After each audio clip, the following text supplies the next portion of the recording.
Good evening, everyone. We are here tonight to talk about building a modern classroom for elementary students. And I'm so happy. I'm not lonely at all on this webinar. I am joined by three fantastic educators. So tonight, we're going to do just a very fast introduction to the modern classrooms if you are new to us. And then we'll really start our deep dive. We'll take a look at the reasoning for this instructional approach for elementary learners. What makes, K-5 students very, very prime for this instructional model. We'll take a closer look at blended self-paced and mastery-based instruction in elementary. And then we'll hear briefly about some of the successes from modern elementary classrooms. And then, of course, there will be time for your questions and information on going further with modern classrooms, including the very exciting summer opportunity that I can't believe we can start talking about it because we are in 2021. If I haven't met you yet, my name is Kate Gaskell. I'm the head of teaching and learning here at Modern Classrooms. I am a former high school social studies teacher, but I will say I am the daughter of a 41-year elementary special education and second grade teacher. So I have a lot of respect for teachers, in these early grades who teach these critical foundational skills. And I'm thrilled to be here tonight learning as well. I'll let our educators introduce themselves and what they teach. So I'm Cheyenne Dixon. I am a Modern Classrooms mentor here, helping to encourage other teachers to take on this approach. And I'm also a fourth grade teacher at Bellwood Antis Elementary. I have loved the transition into modern classrooms in my classroom, and that's part of the reason I became a mentor, to help other teachers get there as well.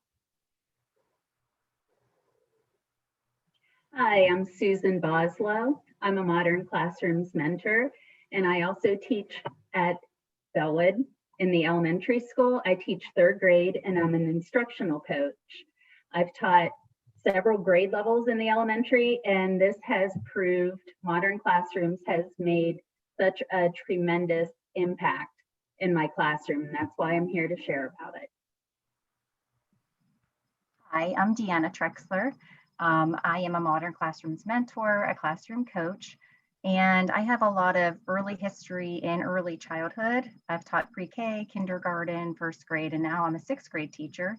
I really love Modern Classroom because it helps me meet goals that I have for my students as independent learners and mastering their skills. So I'm excited about sharing this with you.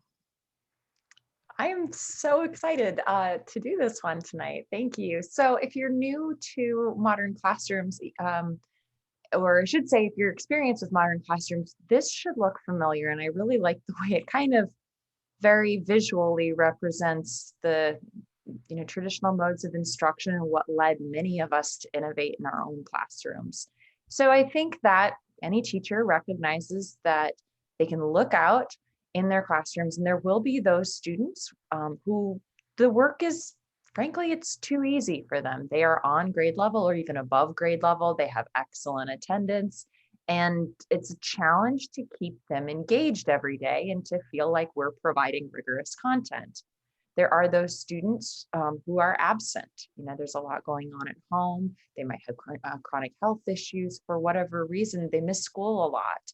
And that can lead to a vicious cycle of not being able to catch up. We have our students who are below proficient in math, below proficient in English, and that can translate to them feeling very lost, very frustrated, oftentimes exhibiting work avoidance behaviors that just kind of, make some of these misunderstandings even worse.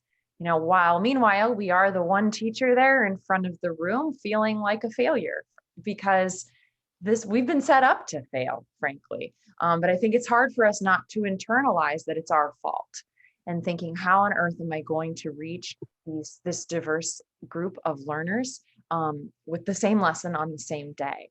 So this is kind of where the modern classrooms instructional model comes into place. And we're really proud that we empower educators, like the educators that you see here tonight, to take these research-backed methods and put this in practice in their classroom. Whenever I present, I actually really like to start with mastery. I like to start with the ultimate goal, and that is our students really knowing content. How many times have we wished that we could just, hit pause and really say, oh, I wish I could have 5 more minutes with this student before we all move on to the next thing tomorrow, and really make sure this student gets it. Well, through the use of self-pacing and blended instruction, we can do that. So we can hold our students to mastery when we can create a self-paced structure. A mastery-based classroom has to be a self-paced classroom. As my second grade teacher mom always said, kids aren't robots and they're going to learn at their own pace. And when we can do that, we can then have a mastery-based system. However, we are one person. How on earth does a self-paced classroom realistically work? And that's where the technology comes in. So through our students accessing teacher-created videos, they can learn a bit more. It does feel like we can clone ourselves, if you will. Couple questions before we get started. We're curious about who is on our call tonight and how you found the Modern Classrooms project. So I will practice my teacher wait time. If you can see these questions, go ahead and let us know how you support learners and how you found the Modern Classrooms project.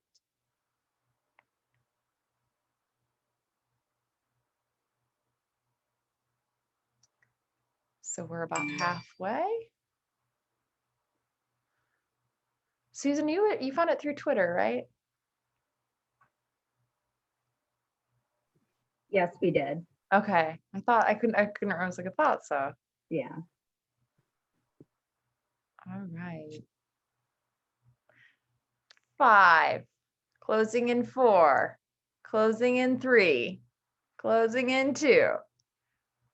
All right. Call to pedagogy. Awesome. Yeah, I love call to pedagogy. Okay, so on our call tonight, many of us support learners in other ways, or we are an instructional coach or administrator. We get a tie for 3rd and 4th grade. All right. And then many of you, it sounds like your school or your district introduced you to Modern Classroom, or it was something else. Well, thank you so much for joining us tonight. So when I was a classroom teacher, I really struggled to find the time to go through research on my own. And that can be a great value of the Modern Classrooms Project as an education nonprofit. So specifically, when we look at blended learning in early ages, I want to point out 2 studies that are pretty helpful. This first one, they looked at 4 classrooms in Massachusetts, in urban Massachusetts. 2 were 1st grade, 2 were 2nd grade. Of course, and 2 of those classrooms were the control.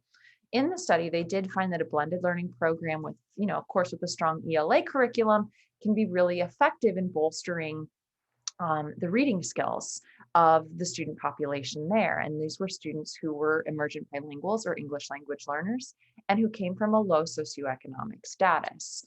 And I think oftentimes academic research validates what strong teachers already know, and that is second study, of course, with age-appropriate supports. Research shows that blended learning in elementary 8 grades can boost student engagement. Of course, the study recommends clear guidance and structure. And, we've got experts with us tonight to share what they do in their rooms, highly visual tools in their videos, and, collecting ongoing data. So collecting a baseline and also just frequently assessing. So we might say, mastery checks at the Modern Classroom Project would be how you do that. So it highlights that elementary learners can really be engaged at home, and we see their families being more active in their learning as well. So I will let Cheyenne talk about some of the misconceptions about a modern classroom in elementary ages and really what the realities are. Okay, so yes, often when we're talking with teachers, we hear a lot of like the students aren't independent enough, especially in lower elementary, to take on this approach. We also hear that younger kids can't learn from videos, and that's just not true. And then the last misconception is the teacher isn't active with the students during the class. And none of these things, as long as you structure your classroom the correct way, you will not have a problem with any of these. The reality is that with age-appropriate supports and consistency, students gain self-direction. You know, just like any other structure in your classroom, as long as you maintain and create that culture for learning and reinforce and reteach when students need it, they really can get it. And I've seen it done in kindergarten. So, and the reality is also that each instructional video is made and personalized by the classroom teacher. So we control what the students see. We control how long the video is. We control the visuals that go in the video. And I think, you know, max, the video is supposed to be 6 minutes. So those students really can grasp the content from those shorter videos and apply it.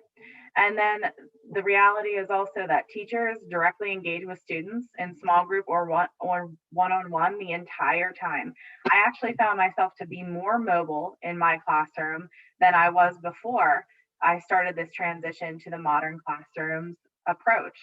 So these are all things that you can accomplish as long as you put in the right measures and the right routines for your students and you reinforce them. I'm going to put a link in the chat to the modernclassrooms.org exemplars page where you can see different ones from kindergarten all the way up through high school.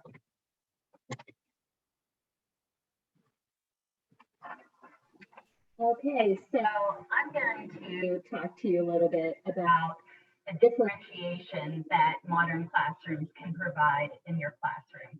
So we all know we have this diverse group of learners. Every day we see all of these different kiddos, and the differentiation that this program provides is just outstanding. First of all, small groups.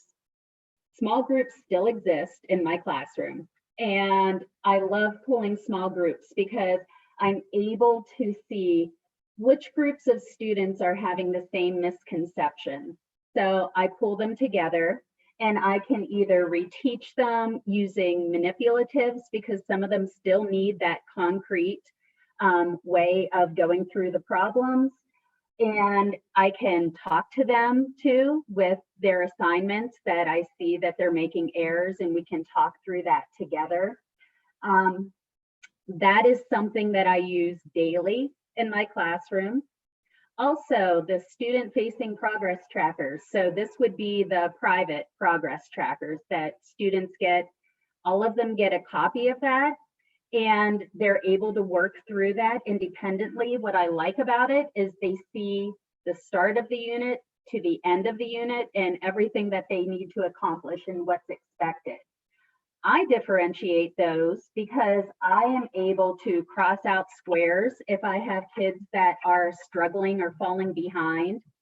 So it gets a little differentiated. Also, some students are too overwhelmed by seeing the whole unit at a time. So I can create smaller progress trackers for them. So they might get 2 instead of just 1 throughout the unit.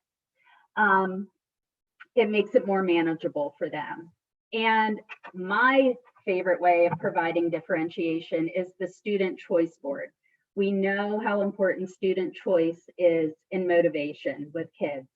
And so with these choice boards, I put them more towards the end of the unit and it becomes a prove it. And it really takes care of the multiple intelligences. So if kids have a strength of creating videos or making posters or making a game, something that they do hands-on and can create, this provides proof that they know those topics and that concept, and we're able to move on through the progress tracker.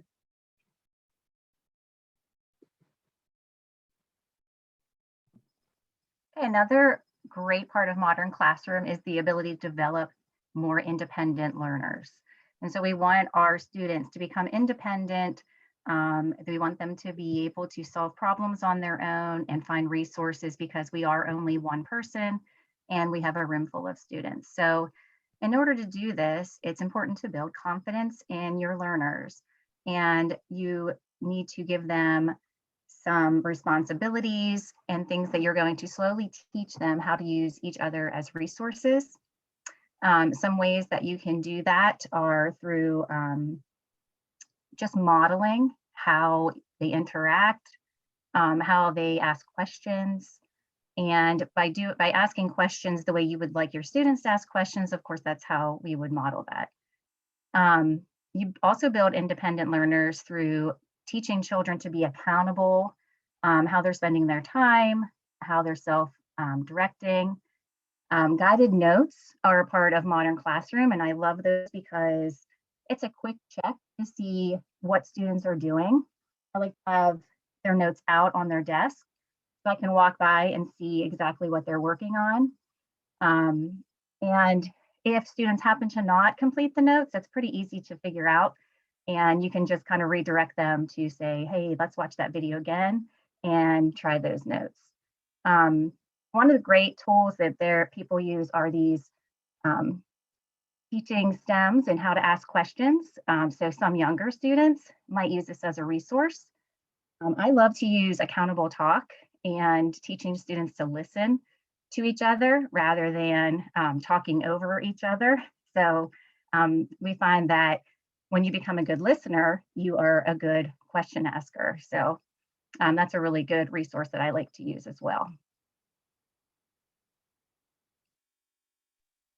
Okay, and one of the most powerful things about the Modern Classroom's approach is that students have the opportunity to revise and reassess throughout the entire process, throughout the entire unit. So one thing that you can do is you create routines for revision in your classroom. So when you're meeting with students to revise their thinking or revise a lesson, you could I have specific students, it's so differentiated that you could have students explain to you what they did to revise. Then you could have them revise their mastery check that they had incorrect and come in and do a new mastery check the next day to make sure that that revision stuck. And another great thing about the revision process is, and this model is that you're free to do small group reteaching the entire class period. Your students are learning from your pre-made videos, so you can pull mastery checks where students had issues, and you can do small group reteaching that way. I've also actually had students in the past use a Post-it note to sign up for mini lessons if they felt like they struggled with a specific topic. Now that takes a lot of scaffolding and pushing students to do that, but that is something that you can encourage your students to do even at a young age. And then we have the public pacing tracker where students can see where they are, and all the other students can also see this, but you create a normality of revision in your classroom. So you create this where you tell students, yes, they need to revise, but that's part of the learning process. And it's never been an issue in my classroom with anybody even looking at the other students' revision as something negative, because you build that culture of revision in your classroom. And it's a very powerful tool once the students get the hang of it. And then the students will also always have the opportunity to self-review, and even on summative assessments. And you can see down in the bottom of the slide, this is something that we use where you, on a final summative assessment, they give the number on the test. They tell you what they thought when they originally put the answer. They revise their thinking, and then they give you the correct answer. And they are allowed to revise that even on the final test to encourage metacognition. So, and now we're going to take a closer look at the blended, self-paced, and mastery-based learning in our elementary classrooms. Okay, so let's talk about the blended learning and what that looks like in our elementary class. First of all, we know the length of videos. The prime length is 6 minutes to 9 minutes. In elementary classrooms, I would keep it more towards the 6-minute limit. You might have to then create 2 videos where you would have like normally done one longer one, but with elementary kids, 6 minutes is about their max with attention. So you want to create short videos. You want to, and then with the guided notes, develop age-appropriate approach to note-taking. And we know this can take on many different views. So my biggest piece of advice is modeling how to take notes. With elementary kiddos, this is usually their first introduction to note-taking. So we go through it. I do a little introductory lesson for my blended learning approach, and that usually takes me about 3 days to get through, because we go through it very slowly and we're very intent on what we expect from the kids. So we model the note taking.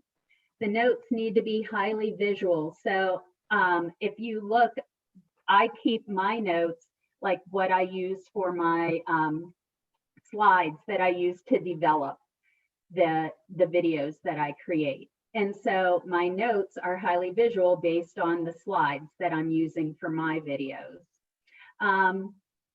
Like that was where we match the videos in appearance and formatting. My kids don't get lost in their guided notes because it looks just like the page of the video. That's what they see on the screen. That's the page that they're on. We do a lot of problem solving within that. So we have a lot of open space for them to write. And they also have the ability to pause the video so they can catch up with the annotating that I'm doing within the video. We are teaching, notes are a resource. So they do not turn in their guided notes after they watch the video. They keep them with them. So they're using them during their lesson work.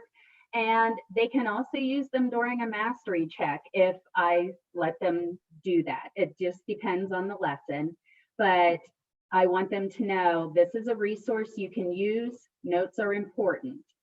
And the biggest thing of all, you need to ask yourself, is this age appropriate? So I would not be doing a huge packet of guided notes for kindergarten. It might just even be a writing paper where the kids are learning how to write the letters of the alphabet. So it's just a writing sheet with the lines on them to use. So it just needs to be age appropriate. You need to make sure that the students know what they do with the notes. So you're watching the video, you're taking the notes during the video, and it's very explicitly taught with the procedures that you're using in your classroom.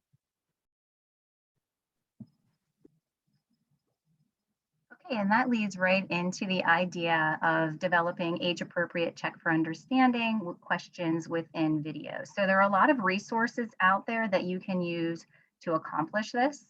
Edpuzzle is a fabulous resource that you can use for all age groups.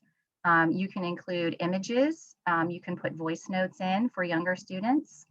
There's another app or actually website, Quizzes, that actually has a read aloud feature. You can also import images into Quizzes, and it is a fabulous free tool that there are limits to it, but there's so much that you can do within that platform. And the read aloud feature I use even in 6th grade for students who struggle in reading. And so that's a wonderful resource. Seesaw is an LMS that our elementary school uses, and it has a screen recording feature. You can screen record for up to 5 minutes, and then on the next page, you can add pictures and questions. It is okay to, like Susan mentioned, you want to make sure you use very few questions. You might have a video with 1 or 2 questions for very young students. Fewer questions sometimes is better. That's better than overwhelming them with too many. Oftentimes, I have my students watch videos throughout a unit. The first time that they watch the video, I'll have them take their guided notes. And the second time later in the unit, I reassign the video, and that time I might include the Edpuzzle embedded questions as a sort of review. I find that sometimes when students are trying to do both, the guided notes and answering questions in Edpuzzle, they can become overwhelmed. And that's even at a 6th grade level sometimes. So it's okay You put a lot of work into those videos, use them over and over again. It's good for students to watch them over and over again as well. So here's an example, I think that Susan uses here about writing subtraction story problems. And so she writes in there, there's a video introduction. You can play the instructions at the bottom. So the instructions are read aloud to the students within Seesaw there.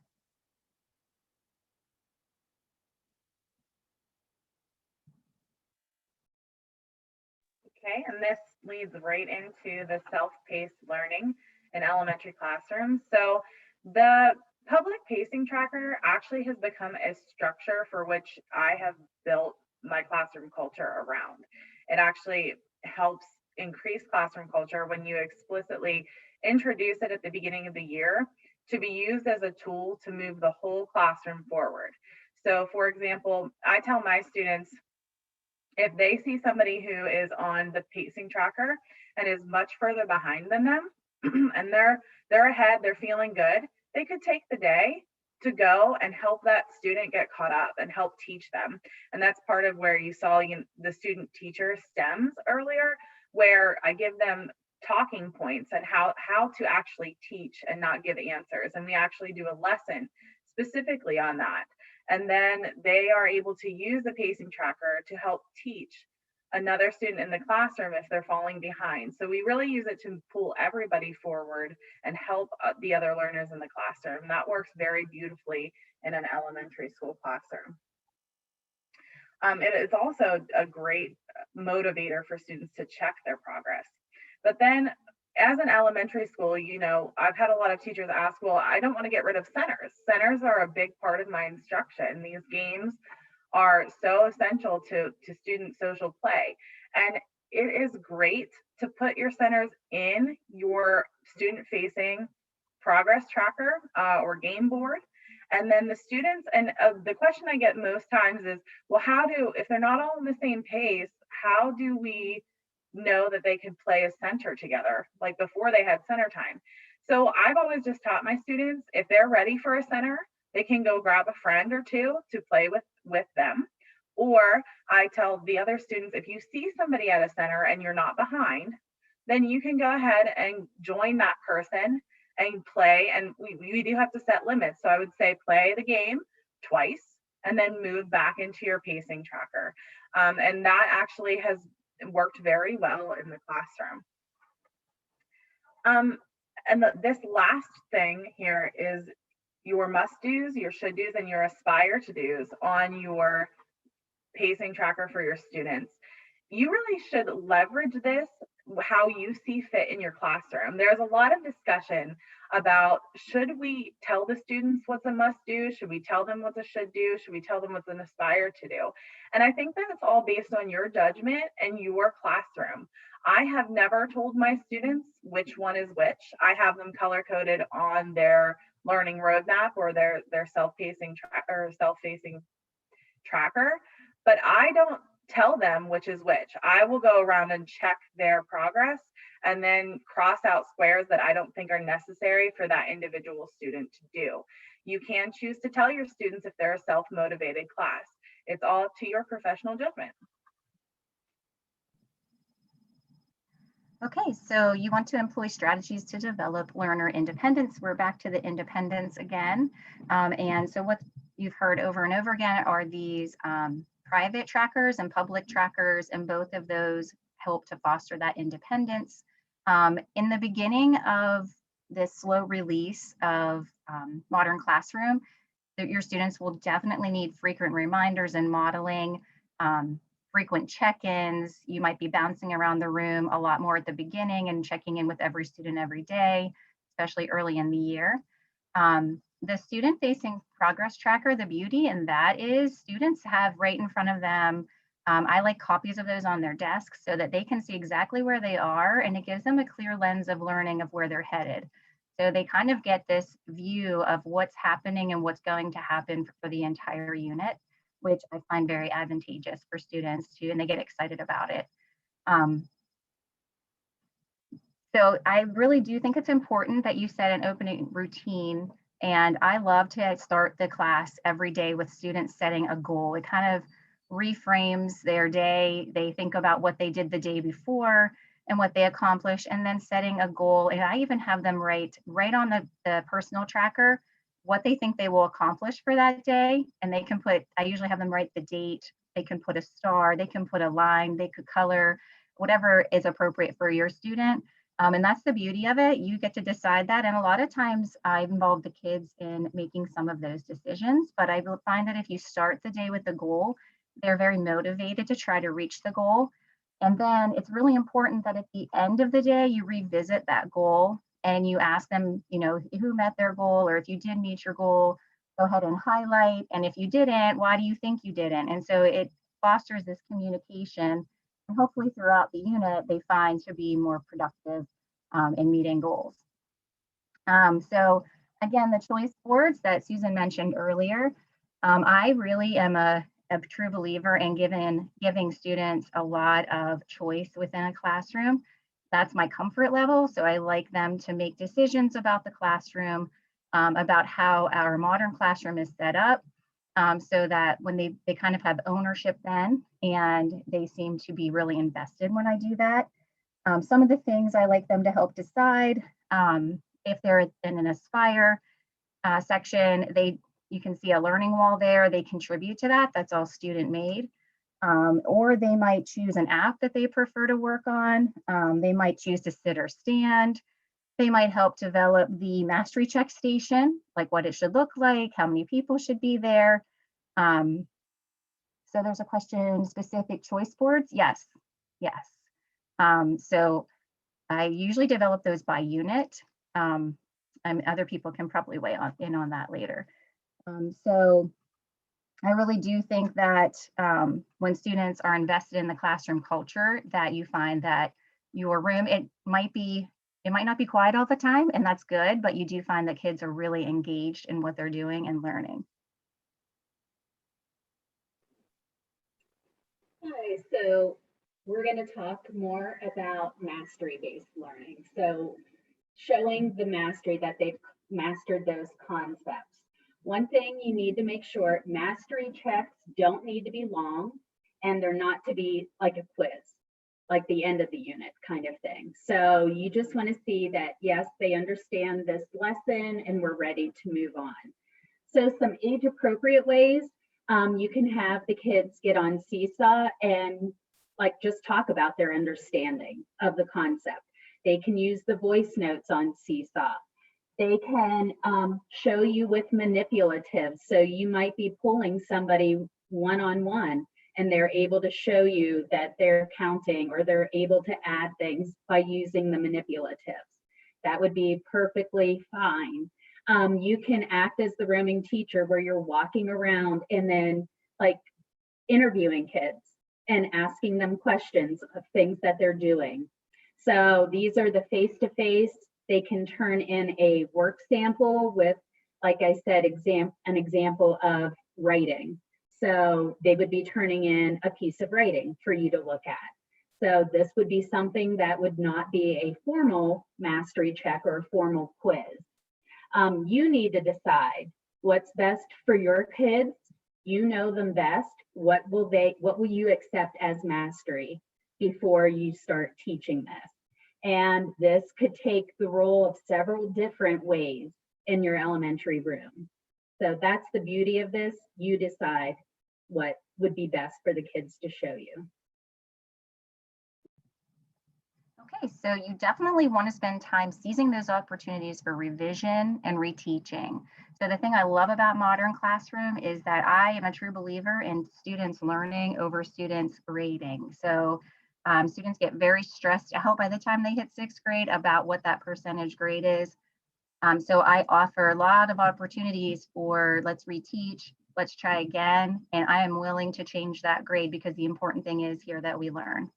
So seizing those opportunities for revision, whether that's through working with a peer, meetings with you, small group meetings, and reteaching so that you know for sure that student is going to master that skill.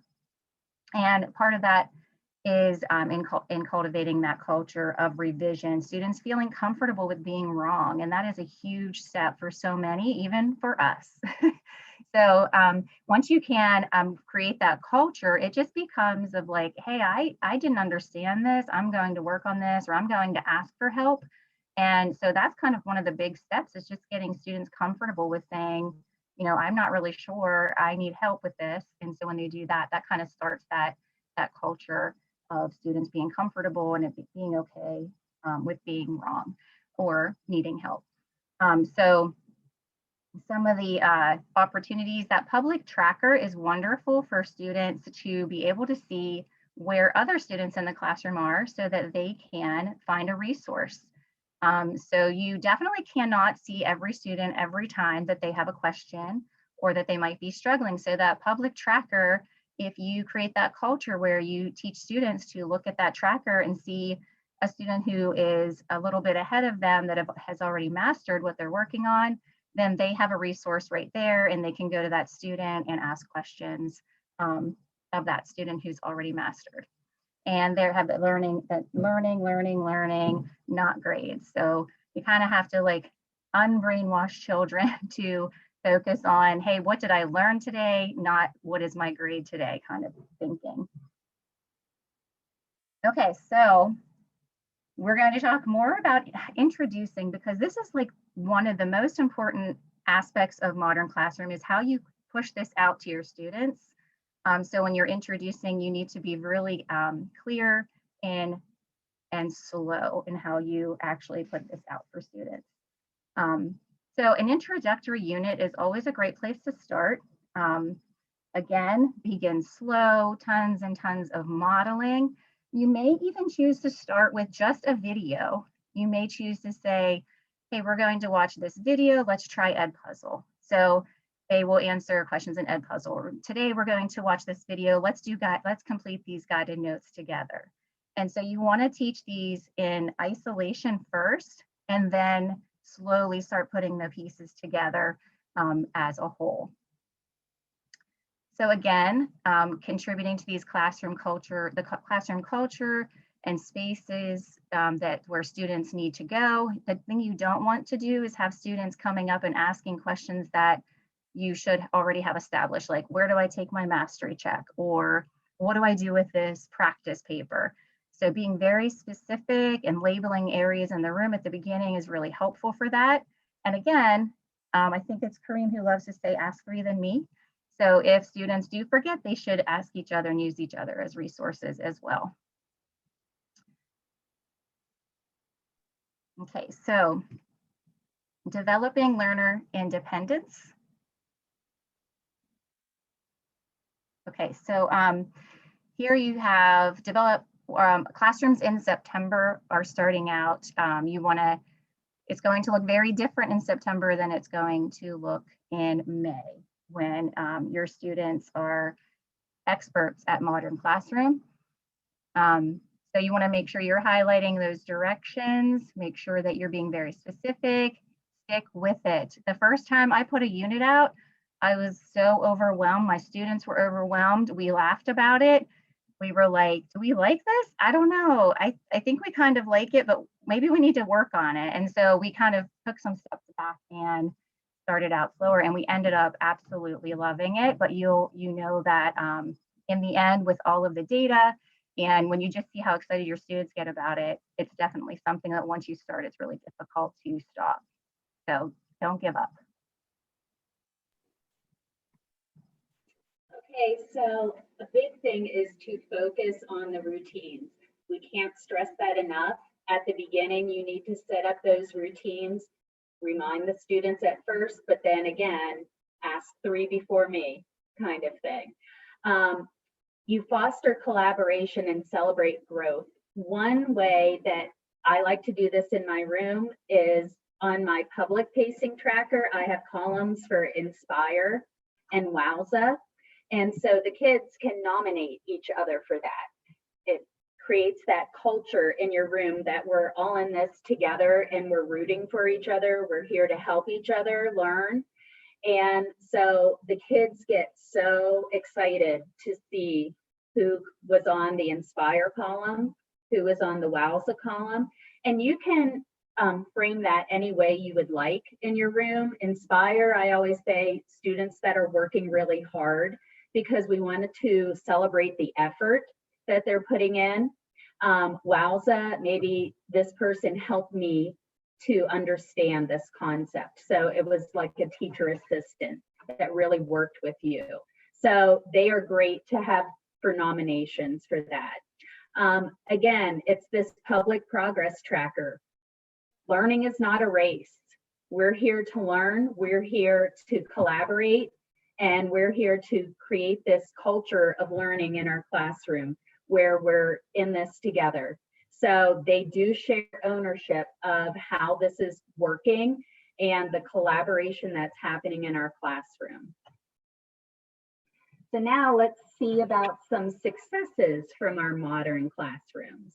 And this is what our students say.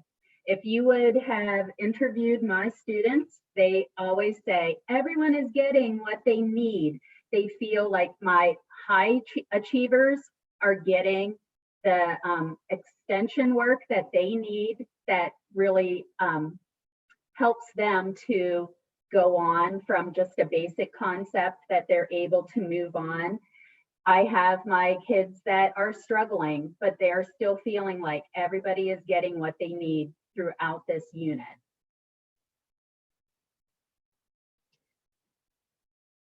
A quote from Deanna's sixth graders. They said, I used to hate math, now I love math.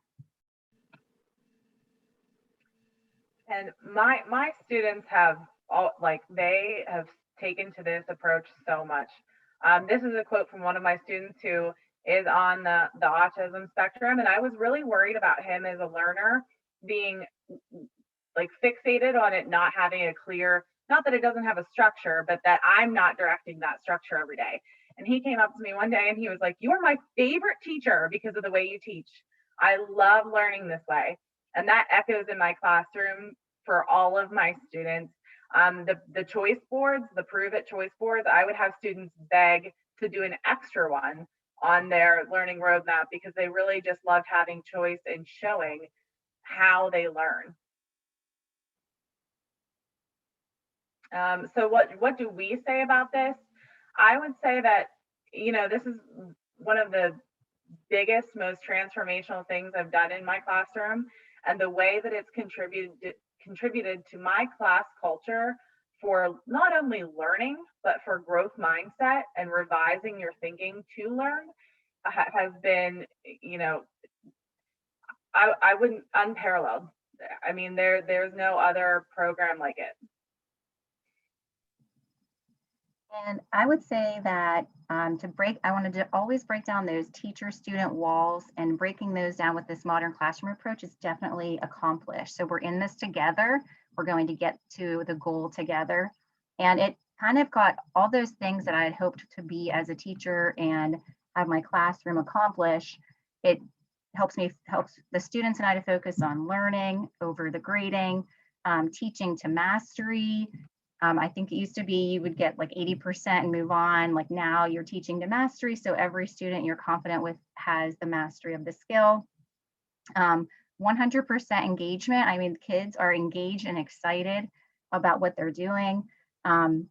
They develop that intrinsic motivation. It's not you trying to constantly motivate students. They become very motivated on their own, and they become independent learners. So it hit everything on my checklist of the goals that I wanted to accomplish as a teacher.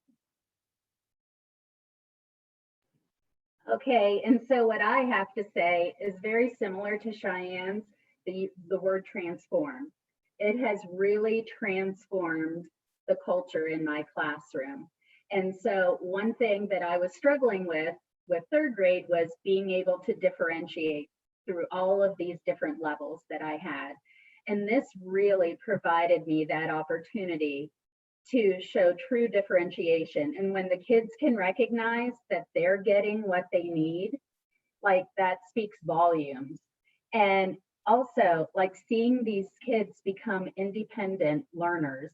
When you think about 8-year-olds, you think this could never happen, but it truly does. And like just the word transform is what I can say about modern classrooms.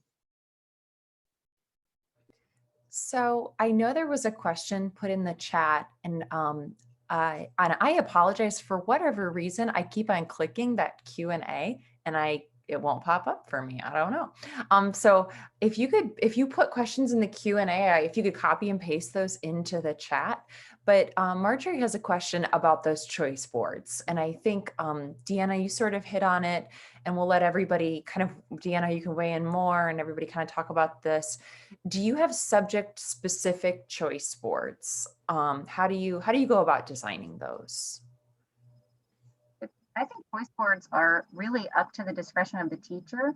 But I would say that for me, I usually do them by unit, or sometimes even by, like in reading class, I will do them for a specific story within a story. So it's kind of up to you as the teacher, but there are tons of examples, and we can actually probably add some examples of choice boards in here for you to access later, I'm sure. But yeah, so that's kind of at your discretion. But for me, I just really enjoy, the kids love them. They love having a choice on how they want to share their knowledge. And so they're very, very motivating for students. And they get so excited when I put one out there, like it's choice board time, and they get really excited about that. So they're very useful, and kids get super excited about that. I'll weigh in on this a little bit also. I use one template for math, and it does not change throughout the year. I've never had trouble with students getting bored from it. The choices on it are like create your own instructional video teaching how to solve a problem, create a game that we could play, create a textbook page, create a song, and it just kind of covers every topic that we hit in math. So I keep that one for math. For writing and ELA, I would change it based on what we're doing. Like for reading, I would change it based on nonfiction or fiction text or poetry. And then for writing, you might change it based on what you're working on. Is it informational? Is it persuasive? But those will last you a little bit while, but I do not change them every time. The only subject that I would see that, and I'm not teaching that subject this year, but is social studies and science would have to be a little bit more unit specific. Let's, if we can, kind of the question of the moment, I think, is, we are obviously in the midst of the COVID-19 pandemic. Does anybody have any suggestions around accommodating this approach to online, fully remote, or hybrid teaching? My advice would be to really target this towards your LMS. So if you're using Google Classroom, if you're using Seesaw or whatever LMS that you're using to put out your lessons, I would create your own course maybe for the first unit with this. And then I would create a video showing the kids how to go through this and how they would work through this through the blended learning approach, and what they would do and how to use the pacing tracker. That would be my biggest advice. I know when I started this, it was in January. So it was mid-year in my classroom. When I started this, I didn't start it at the beginning of the year. So this was mid-year, and it worked very well. One thing I'll add to that is try to condense as many of your materials as you can. Just because you don't want students, if you're virtual, you don't want students switching back and forth between too many things. So one thing I've worked with some teachers to do is the learning pathway or the student-faced progress tracker. You might actually link your lessons and videos in that progress tracker so students can work through it digitally and see when they've clicked on the link. That seems to have worked well to condense some of the materials, because when you give students too many digital materials, they become overwhelmed with switching between screens and modes. There's one quick question that I just want to say. Dr. Altawara. It's funny that you bring that up. We have a full-time research person here at the Modern Classrooms Project now, and she actually brought this article to my attention today. Talks about benefits of blended learning in elementary PE specifically. While we don't have currently a physical education exemplar, I'm not sure about a health education one on the website. I have seen PE teachers in secondary grades use short instructional videos to essentially model a skill, model a drill, an exercise of some kind, and then kind of with that student-facing game board tracker, students go through a physical education unit that way. So there was a quick question on just clarifying. So you use the self-paced, or so the student-facing tracker and the public progress tracker. So when we talk about progress trackers, it's really discretion of the educator in modern classrooms. Some educators choose to only use that student-facing tracker, whereas others will use the public and the student-facing. It sounds like we all use a public and student-facing tracker. Is that correct? And why both? That is correct. Right now I do, but I will say when I taught a math group they were low, struggling learners, I did not use the public tracker just because of self-esteem issues. So I didn't feel that that was appropriate for that particular group. So again, your students, and so you kind of make that decision based on what you think is best for them. Now I do use both, and I think if you create the culture that let students know that this is a resource for you to find other students to be that can support you, and this is to encourage you, not to be a negative thing. I think that culture is so important in getting that across to the students to make it a positive thing. Yeah. Are there any other suggestions kind of for Elizabeth's question about if a child feels discouraged or if they are someone who consistently is moving at a slower pace? What advice would you give her about, learners who are learning at a slower pace and that public progress tracker? One piece of advice I would give is that is where you can go and differentiate their own self-pacing tracker. So the one that is printed out for them, you can cross off some squares that are should do or aspire to do. So that moves that child ahead a little bit so they're not far behind. Again, too, it is the mindset of we're in this together and we're encouraging the effort that they're putting through. So I've had kids that were behind, but I've not had it be a problem in my classroom just because of the culture that we're creating with that progress tracker. And just making sure you have that positive feedback by giving them, a wowza, or a shout out to them for their hard work. So it shouldn't be based on the lesson they're on or their pace. It should be more based on their efforts to learn. I love questions about kind of maybe parents who may express some resistance. I believe that was Liz's question. She talks about good talking points for parents who are resistant to additional screen time. And then after Liz's question about parents who perhaps are resistant, let's go ahead and pivot to Stacy's question, talking about early childhood teachers who may be a little hesitant. So let's talk about Liz's question with parents first, parents and screen time. So I would start off by just pointing out that their screen time and the overall class period should only, the videos are very short, so it should only be about 6 minutes if they're watching a video a day, which is typically what we expect. Now they can move faster or slower, but outside of that, the students aren't on their iPads a majority of the time. They're working in small groups, they're doing centers, they're doing their practice work, which is not usually digital. It's usually, paper copy, or working from their guided notes, which is also a paper copy. So in the overall scheme of the class, they're not spending a huge amount of time on their iPad. Yeah, and then so I love Stacy's question.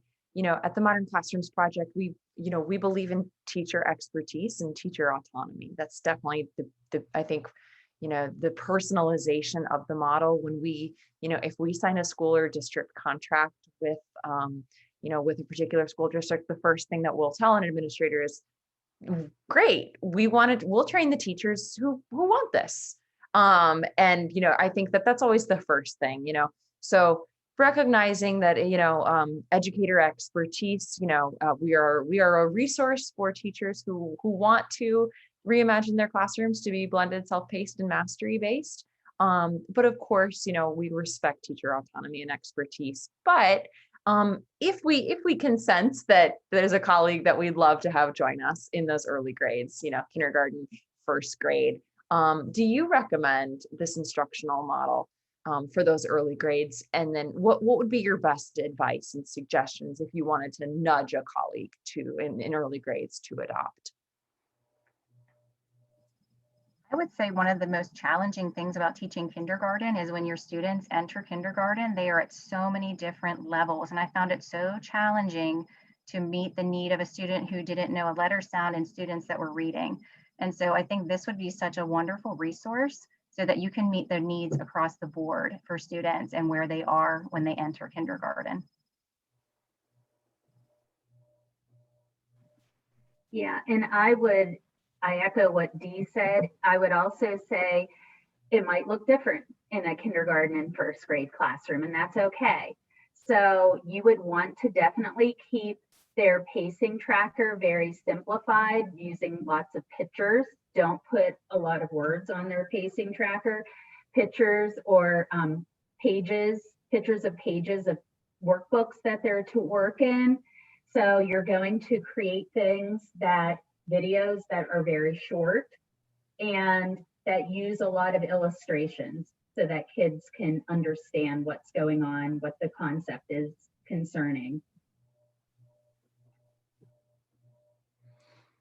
And then we had a few questions related to the fact that, elementary teachers, you are the jack of all trades. You teach so many different subjects.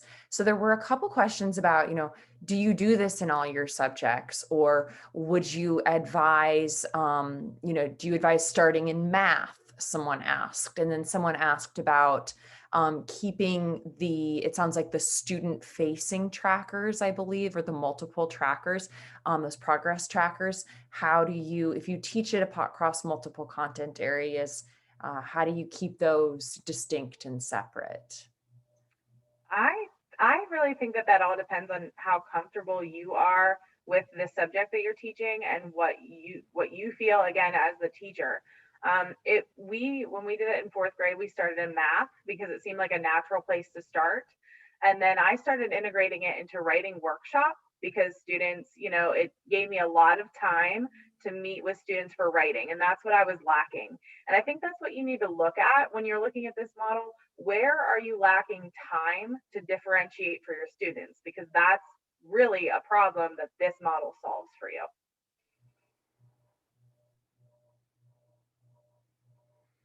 Yeah, and then let's see, do you know if there's a French modern classroom community and then this educator is at a third grade French immersion school in LA. I do not know of French specific. I know that we are constantly kind of learning, like I didn't know we had a Latin modern classroom teacher until about a week ago. Sarah, if I'll put my email on the chat, and if you want to shoot me a message, and I am full-time staff, you can be on my radar on when I hear of something, definitely. But that's it's good to know. And then I guess kind of final questions about, I really loved, Cheyenne, what you said about, doing what the educator feels comfortable with and kind of assessing where you really wish that you had time with students. I think that kind of segues into just a couple professional development opportunities that I want to raise before we close out. And that, of course, is we have our free essentials course at the Modern Classrooms Project. If you have not taken that, I strongly recommend. And that's a great place to learn the basics. You'll have content, you'll have access to the content and tutorials. They mentioned Edpuzzle. We have a great helpful walkthrough with Edpuzzle. Only negative part about the free course is that you don't get the expertise of Deanna, of Susan, of Cheyenne, of our expert mentors when you sign up for the virtual mentorship program, or if your school does a school or district partnership with the Modern Classrooms Project, that's where you get access to a mentor. So somebody that's really going to give you specific feedback on 5 different assignments that you're creating for your modern classroom. So I'm really happy you are the first webinar crowd that we get to announce this with. If you can believe it, we're already thinking to summer. And I feel a little bit guilty saying that to a group of what I'm sure are very, very dedicated and tired educators on a Thursday night in January. Thank you for being with us. But our Summer Institute, we are so excited about this because I really have to say it's the best bang for your buck, honestly, to put it simply, because we take all the perks of the virtual mentorship program, but in the summer, you get more. So you'll get live presentations like you would if you signed a school or district contract. You also receive additional support. So our expert mentors are going to be on demand, if you will, on a messaging platform called Slack from 9 to 5 Eastern every day that will be staffed by a mentor. Plus, there will be virtual office hours on Zoom from noon to 5 Eastern every day. So as you're working on your materials, if your mentor if you don't have a meeting that day with your assigned mentor, you can pop into office hours and get your questions asked or answered. The other part that I really love about Summer Institute is the last 2 weeks. So you can see here, I always phrase it as like Modern Classrooms goes to camp. So you can go to camp in session 1 and session 2 or session 3, whatever works for you to get that enough, nice relaxation time in. The last 2 weeks, there will be optional sessions held. So we'll take a look at Modern Classrooms in an early elementary class or in elementary rather. We'll take a look, there's an advanced seesaw session. We'll be taking a closer look at discipline specific best practices. What are best practices for a modern social studies classroom, for instance? Summer Institute will kind of wrap up with a keynote address from our co-founder, Kareem Farah. And again, it's the virtual mentorship for the same price, just with a lot of great things that are jam-packed into the summer that we can do. Also nice part about that is only, if you have no interest in the optional sessions, the only elements that are synchronous then for you are 3 hours. So it's 3 hours over 1 month. It gives you time to relax at the pool, to catch up on your sleep, to do all those really important things that teachers need to do in the summer to refresh and recharge. But you still get the quality professional development available to you. If you want to learn more, definitely visit that site that Deanna put in the chat. And then here's just a few more resources that we would love to leave you with before you go. I'm going to bring our all-star mentors on the podcast soon. So if you are not listening to the podcast, please check that out. We have a lot of fun with that every week. But, of course, visit our website, our Facebook discussion group. Twitter and Instagram are always a good place to keep an eye on our new developments. Our next webinar, mark your calendar so you can sign up at that link. We're going to be taking a deep dive into mastery-based grading and kind of sustainable systems around that in about a month, and the partnership interest form. So we do cohorts. Nancy, I see your question. We had a cohort of 8 teachers. The one-on-one kind of makes them nervous, and they asked, yeah, absolutely. Listen, my second grade elementary teacher mother always said, when teachers work together, really great things happen for kids. And I think that, our educators here from Bellwood Antis School District in Pennsylvania are just such a great example of the wonderful things that can grow out of a professional learning community in a school, frankly. And I always encourage, that's how we were born. We were born from a group of teachers at Eastern High School in Washington, D.C., who kind of came together because we thought there had to be a better way. I always encourage teachers to go through the virtual mentorship program, or now Summer Institute, as a group. Yeah. So we'll hang back for a few more questions that we didn't get answered. I just want to double check the chat. And please don't worry, we will send this out tomorrow in email, the recording, if you want to share it with anybody, as well as the deck.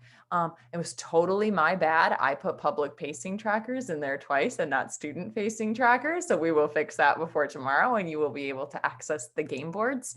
But thank you for joining us. Samantha, if you want to hang back, I just saw